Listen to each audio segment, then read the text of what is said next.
Hey listeners, Mallory Wilsey here, Chief Producer of the Enrollify Network. I get the privilege of working alongside all of our creators at Enrollify, but I wanted to take just a quick moment to tell you about why I love the Talking Tactics podcast hosted by Diana Kibbolds. Every other Tuesday, Day drops a new episode where she focuses on a single tactic that moved the needle on any enrollment metric, from inquiries and booth visitors to apps completed and deposits, even registrations, you name it. The catch? The tactic had to be done with limited resources, either by a single person or a small but mighty team, or limited time, or maybe without a lot of money. The podcast format is fun and engaging, and it's just different from the more traditional 60-minute interview style shows. If you work in enrollment management or marketing, be sure to give Day's show a listen. You can subscribe to the show by visiting podcast.enrollify.org or just search Talking Tactics wherever you get your podcasts. I saw a headline recently, a couple months ago, about a bunch of faith-based institutions touting their record application volume. And I just think that record application volume is nothing to tout in a world of direct admission. And I think if you're touting your application volume, it's because you're going to miss your starts. Otherwise, you'd wait till fall and you'd tout your starts. Hit it! That's what I'm talking about. Wait! Okay, now, from the beginning. Hit it, boys. Welcome to Higher Ed Pulse, your Monday morning energizer covering insights and trends in higher ed marketing and enrollment. I'm Mallory Wilsey, bringing over 15 years of ed tech and marketing expertise to your earbuds. And I'm Seth Odell, joining the Pulse with my own adventures from leading marketing at top universities to founding Kanahoma, one of the industry's fastest growing digital marketing agencies. Each week, we bring you the kind of insider insights you typically only find over cocktails with your pals at a conference. It's fast, it's fun, and it's designed for you, the busy higher ed professional. You're not just listening to another podcast. You're checking the pulse of higher education.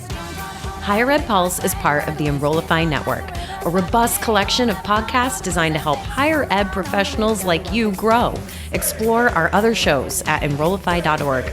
Enrollify is made possible by Element 451, the next generation AI student engagement platform, helping institutions create meaningful and personalized interactions with students. Learn more at element451.com.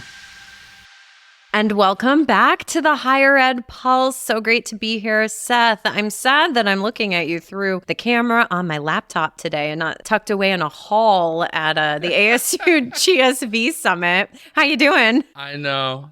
I'm doing great. Yeah, we're unfortunately back to virtual, but it is still great to see you, Mallory. So right after the summit, you went off to Joshua Tree for this fabulous woo-woo weekend. Can you tell me more about it? Because I'm super jealous. I had some travel challenges coming home from San Diego, and honestly, I needed a woo-woo weekend after. So right after ASU GSV, I went to the desert. Most people thought I was going to Coachella weekend too, but I was not. I actually went to a mindful leadership retreat put on by a group called Hampton. I've attended these before. I'm a member of them. And it was awesome. It was 3 days in the desert. It was extended Zazen meditation and seated meditations. It was holotropic breath work. We did some nature solos where they sent us into Joshua Tree for 5 hours, but we didn't have a phone. We didn't have anything to write with. And you had to stay in your own space where you couldn't see anybody. And it's really trippy because it's you can't tell time and you have no idea how long you're there. Anyways, it was really great. Met with other founders and just really focused on wellness and feeling centered. And, I am coming back more rested and more rejuvenated. And so I think a successful trip to the desert for the past week was really great. Oh, that's amazing. I loved your photos that you shared on Instagram. It just looked gorgeous that weekend. Yeah, it was beautiful. I love it out there. It's always a fun time. Oh, wonderful. All right. Well, let's dive right into our topic today. So in recent months, Seth and I have been exploring what we see as some of the biggest challenges at different types of higher ed institutions. We've talked about community colleges grappling with persistence issues and the rise of vocational schools, to unpacking the vanishing liberal arts and where marketers need to have an impact. This week, we are turning the spotlight on to faith-based institutions, specifically Christian colleges, and their concerning rate of institutional closures. So let's start with some data. Before the pandemic, The overall picture for private nonprofits was one of growth, with the data that showed enrollment was increasing 13% from 2010 to 2020. And that was significantly outpacing the for-profit institutions and the public institutions who actually saw enrollment declines.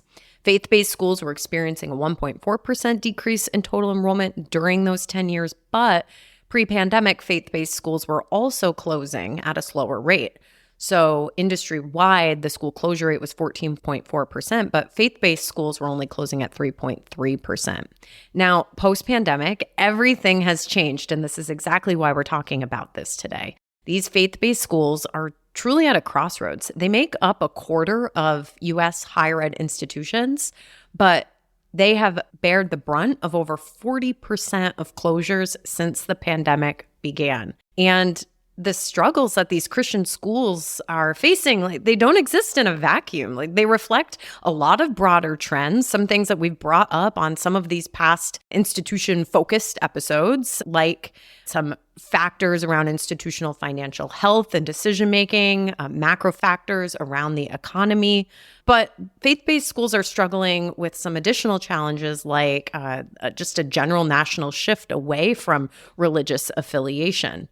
So, Seth, let's unpack these layers and talk about, first, what are the problems and challenges? And then we can turn the focus to, where can we go from here? How can marketers have an impact? Yeah, that sounds great. It's a really interesting topic, and I don't think it's one that's been discussed a whole lot publicly. But when you really look at it, like some of the data that you had shared, it's pretty significant. So, like, even from my own analysis, private faith-based institutions make up about 15% of all colleges, universities, but they've made up about 50% of all closures. And so something is going on here. And I think we may be unintentionally as an industry talking about just private institutions as a whole and liberal arts as a whole, and not understanding that specifically faith-based institutions are facing like a disproportionate amount of pressure. And to me, there's probably like 5 things going on. Like, the first is we have obviously overall declining market demand. So there's a demographic cliff coming, which means if you are predominantly traditional undergraduate, you're going to be looking at less total students. So that's for any traditional undergraduate, public or private. Declining market demand impacts everybody. The second thing I would say, though, is a shifting market demand, which is that we are seeing shifts of interest away from liberal arts education, as we've talked about in a previous episode, towards more STEM or more career-oriented outcomes. And so first, you have declining market demands. Second, you have shifting market demands where they're looking for things potentially other than liberal arts education, which disproportionately faith-based institutions offer.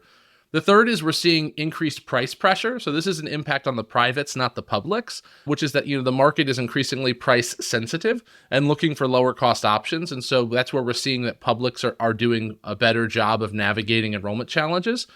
The fourth, I'd say, is increasingly inefficient. So something we've talked about previously in this podcast was the rising discount rate of faith-based institutions. They are, in some capacities, giving away the house to get people into class. And so I do think that they're discounting increasingly. They're also often smaller operations. So they're like smaller institutions. So they're struggling oftentimes just financially from an operations perspective. They're less profitable. And then the final one, though, I'll say that is like kind of the bigger elephant in the room, is that there is a real decline in, self-identified Christians in the United States. And so we're seeing a significant move to non-religious. And I also say significant that, Christianity is still the majority faith in the United States. It's going to be for another, 30, 40 years based on the data and the projections. But we are seeing a real shift among youths that are identifying themselves as non-religious. Now, it's important to note they're not identifying themselves as like atheists, but they're not identifying themselves with a specific religion. And I do think that that is a factor that when you compound that with the other market demand issues, the other price pressures on privates, like the reality is Christian institutions are facing a demographic cliff, a price pressure on all privates, and now this kind of like not quite crisis of faith among, those of folks that are coming through middle school and high school. When you combine all of that, it is not a surprise that faith-based institutions, particularly Christian institutions, are disproportionately under more enrollment pressure than others. And I think that's a reason why they're making up so many closures. But it's a pretty big challenge when you really unpack each of those factors and look at kind of what is driving the enrollment considerations and concerns for institutions that are faith-based. Hey, it's Mallory. Exciting news! I'm hosting the Engage Summit in Raleigh on June 25th and 26th, and I'd love to meet you there. Together, we'll dive into the mind of the modern student, what fires them up, how they interact, and what they expect in today's digital age, and how tools like AI help put them in the driver's seat of their education. We have some terrific speakers, including our closing keynote, New York Times best-selling author Jeff Selingo. Sessions will dig into practical ideas and innovative strategies to get your team more student-centered and ready to adopt AI. And many of your favorite Enrollify hosts are presenting too, like Jamie Hunt, Jenny Lee Fowler, and Brian Gross. Use the discount code Enrollify50 for an extra $50 off your registration. Learn more and register at engage.element451.com. We can't wait to see you there. But even within these faith-based schools, it seems like the level of selectivity of the institution and its prestige is having a really big impact around interest too. So I was looking at some Ancora data that reports only a third of college-bound high school students say that they're interested in attending a faith-based institution. But when you ask that same question to people who applied to more selective schools, like, say, your Boston College or University of Notre Dame, versus your smaller, less selective Christian institutions, the percentage actually varies. And the affiliation of the institution with a faith matters less at these richer, more selective institutions. They're maybe just benefiting off of having a lot of brand value and name recognition. They're perceived as being prestigious and innovative, which allows them to attract a broader student base. Whereas these smaller institutions, they seem to be attracting the people who are really there for the faith-based education. And to your point, there's fewer and fewer young people in the United States who are feeling affiliated with a religion. Yeah. That's super true. I think the brand component is really interesting. Some research that we did for a client a couple of years ago at Kanahoma was really saying, we found in the research that the market views private Christian institutions as higher quality than private non-Christian institutions and higher quality than public. Did not necessarily always impact their decision, but there is a sense that there's a legacy to some private Christian institutions as viewed as higher quality. But I'm not so sure that carries over to those smaller institutions like you're talking about and calling out. And I really appreciate you calling out the selectivity component. One of the things that I like to do anytime an institution, touts how well they're doing and how they're growing enrollment, is you can go and online and you can look at their admission rate and you can look at their acceptance rate. And a lot of institutions that have driven growth in the past 10 years, the thing that nobody ever talks about and saying the quiet part out loud is that they just became less selective. You can literally even see it at the Harvard graduate level. And it's it's easy to grow when you used to be selective and you're not anymore, but that is a one-time only play that schools get to make. And I think we're seeing that as well. And so it's really interesting. The other thing I'll say is, there is still growth in Christian education, but it's not coming from everybody. To me, there's sort of three buckets of folks that are growing. The first is folks that have gotten increasingly political. And so we are seeing Christian institutions, particularly in the Southeast, still growing, right? And those are folks that are really sort of almost intentionally leaning into polarization. There's a second that's institutions that are getting more secular. So it's there's institutions that are sort of Christian in name only. And then there's a third where I think they're growing by just strong marketing and enrollment and doing all the right operations and figuring out their positioning. So there is still folks growing, but I saw a headline recently, a couple months ago, a bunch of faith-based institutions touting their record application volume. And I just think that record application volume is nothing to tout in a world of direct admission. And I think if you're touting your application volume, it's because you're going to miss your starts. Otherwise, you'd wait to fall and you'd tout your starts. And so I do think that things are worse than those are, most folks are letting on, even if there are stories of growth still in the faith-based sector. Yeah, touting application volume is just a junk metric, honestly. Yeah. I don't think anybody should be putting any weight in that whatsoever. It all comes down to whether or not you can actually enroll students. And just extrapolate that to literally anything you do in marketing. When do you ever want quantity over quality? Anyway, you mentioned region, and I think that's having a big impact too, right? The states that are considered Bible Belt states. There's research from Encora as well that actually shows those states continue to sustain higher interest in their faith-based institutions. So clearly, that is one of these factors as well. And I think we see that the opposite truly play out in the Northeast, where a lot of these private Catholic or Christian liberal arts schools have been seeing significant enrollment declines even before the pandemic started. In some cases, a number of these institutions have lost up to a third of their enrollments from, maybe where they were at 10 years ago. And we've mentioned this on a previous podcast too, but Notre Dame College in Ohio, right? A 100-year-old institution. This is their, spring 2024, it's their last semester open. And it's just, it's just really too bad. It is. And so I think that if you're a faith-based institution or you work for one and you're listening, I think the key thing is where do we go from here and how do we grow? And is there still opportunity to do that? And so I would say, we work with a lot of faith-based institutions, probably because we're more of a performance marketing shop at Kanahoma. And so I think they disproportionately need our services. But I'd say a few things I've seen work. The first is diversify, and that means diversify your offering. The ones that are growing online and on campus and not relying solely on one or the other.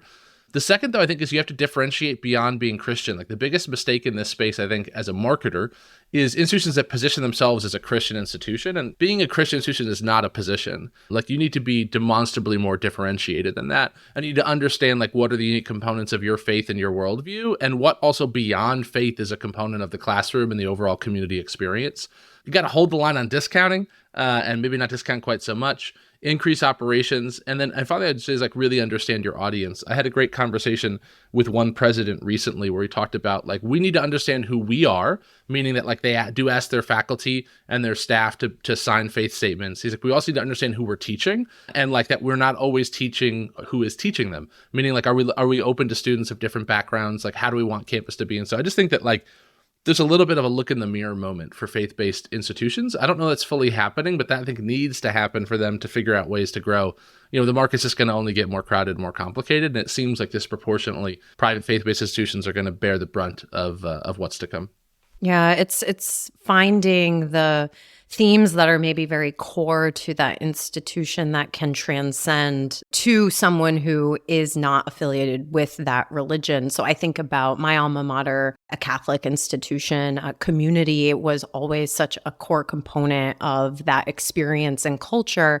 And that was not just the student community, but also the work that the college did within the community. And the volunteer program was the most popular program on campus. 50% of the students back in my day were not Catholic. And it's because they were able to kind of unlock this, passion in individuals, no matter their religious affiliation, around the idea of giving back and really leaning into that. One other item, you've kind of alluded to this, but we should say it specifically. These institutions tend to cost more. So that's also part of this, right? They're private institutions and they just tend to be more expensive regardless of the size of their endowment. And so I think part of this solution is also around the affordability of the tuition. And are there ways to innovate there? Yeah, and I agree. I would say there's been cases where I've been surprised actually at how affordable Christian education can be. But in those cases, it's not being communicated. And I think the perception is that it's overpriced or higher priced rather. In many cases it is. And if in the case where it's not, you have to be really crystal clear about that because people have a perception about it. And so it is a mountain to climb either way. And I think it's a really fair one to call out. And it's just, so it's why private institutions as a whole are under pressure. And then you just compound that obviously for Christian institutions. Yeah, and if people want to hear us sound off on discount rates, we've got a whole episode on We do. it. We do. In prep for this, podcast, I did find an article that talked about how some Christian schools are exploring tuition-free models. And, I think that's really interesting. And then that reminds me, of a conversation I had with a president of an optometry school in New England last week. Not a Christian institution, but they're exploring all these different models where future employers are helping to fund part of the load for the optometrists, which maybe there's a clear path there because, right, you're going to school for something very specific. But I think innovation around tuition certainly needed industry-wide, but feels even more important for this sector. Yeah, totally agree. Well, any final thoughts on this topic? Because we are reaching the end of this episode. No, I just wanted to say, always great seeing Mallory. I've been enjoying kind of talking about different segments of the industry and just love hearing from folks too. So if you want to find us online, we'll always take reviews or ratings or comments on LinkedIn or constructive criticism too. You can slide in with that. Whatever people got, always up for it. And just always enjoy seeing you and chatting each and every week. Yes, and since we were at ASU GSV for our last episode recording, I didn't get a proper chance to introduce our new Pulse Check series called Learning from Leaders with Dr. Carrie Phillips. I was sitting at the bar with Carrie before the AMA conference kicked off in Chicago last fall, and we were sitting there over some beers talking about the talent shortage and the brain drain that's happening in the industry, and just this desperate need for better training for the next generation of higher ed leavers. And born was this idea for the mini series that's running right now. So last week, the first of these 5 episodes dropped featuring the one and only Jenny Petty from the University of Montana. Excellent conversation. She sets the stage and foundation around management versus leadership and even talks self-care. And then this Thursday, Carrie's interview is with Dr. Matthew Gann from the Tennessee Board of Regents, all around crafting culture and setting vision. Like I said, I've been looking forward to this series since November, and so I just know that everyone is going to enjoy it. And with that, we close out another episode of The Pulse. Seth, it always is a pleasure. Good to see you. And listeners, until next time, bye-bye.